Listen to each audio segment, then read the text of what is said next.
Hello, and welcome to the City of Buena Park Workshop 2 video. My name is Zachary Meeting, and I'll be guiding you through the presentation.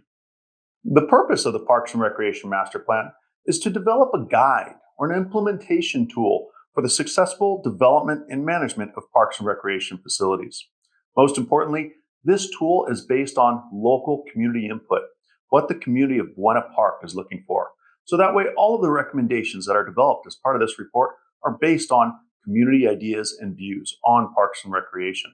The process is broken up into 5 steps. First, an inventory of the existing conditions and recreation facilities that are available to the community. Next, we'll go through an extensive community outreach process where we'll listen to local voices, the community's wants and desires for recreation. Then we'll compare those two in a needs analysis and identify any potential gaps in recreation facilities or programs. Then we'll provide recommendations to support the wants and desires for recreation services by the community. Lastly, we'll provide funding and implementation tools to actually continue to develop the parks and recreation system for the next 5, 10, 15 years. This process will take approximately 11 months. You can see here we're halfway through, currently in the middle of the extensive community outreach at workshop number 2.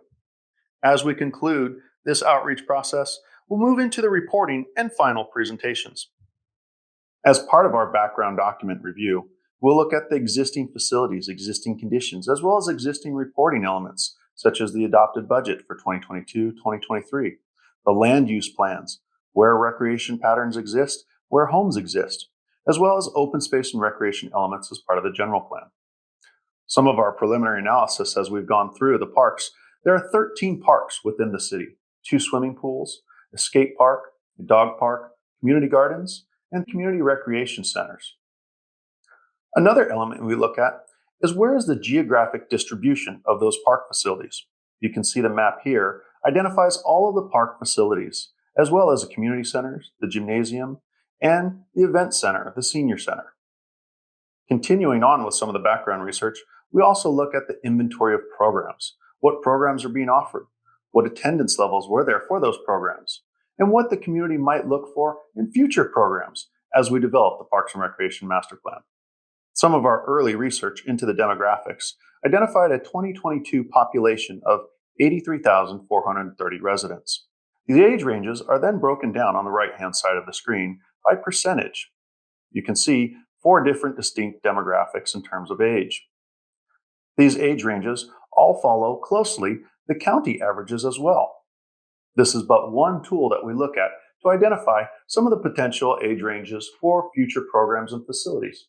After going through the background information and looking at the existing conditions, we now come to the extensive community engagement, where we'll go through stakeholder interviews, community workshops, such as this one, a project website feedback comments, as well as a statistically valid multimodal survey. Some of the data we received in the multimodal phone survey identified we had a good distribution of participants all across the city. 45% of those participants identified that they get their news and information on city parks, recreation facilities, and programs through the city website. Almost 70% of the participants said that they are satisfied with the maintenance of parks, open space areas, and recreation facilities. Also, 60% had mentioned that they're satisfied with the recreation programs, classes, and activities currently being provided within the city.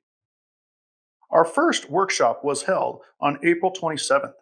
It started with an in-person event and also was available for a video presentation online.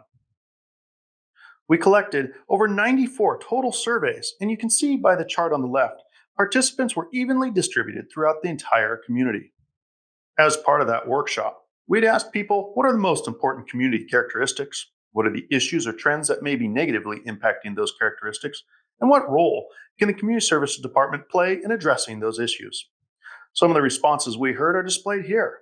Some of those great community characteristics included safety, programs and activities, great schools, community pride, involved and active, parks, great and unique elements, clean, friendly people, restaurants, events, and diversity.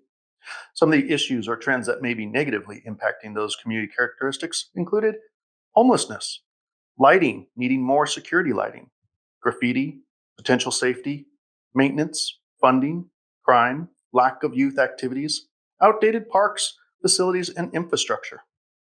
When we asked what role can the Community Services Department play to address those issues, we heard from the participants community engagement, more communication, and including the residents, lighting, maintenance, homeless outreach programs, volunteer food drives, soup kitchens, funding, social media, promote programs and events, more bike and walking paths as well.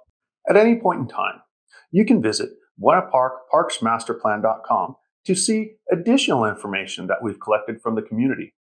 As we collect information, we'll continue to post it on the project website so you can see the evolution of the Parks and Recreation Master Plan online.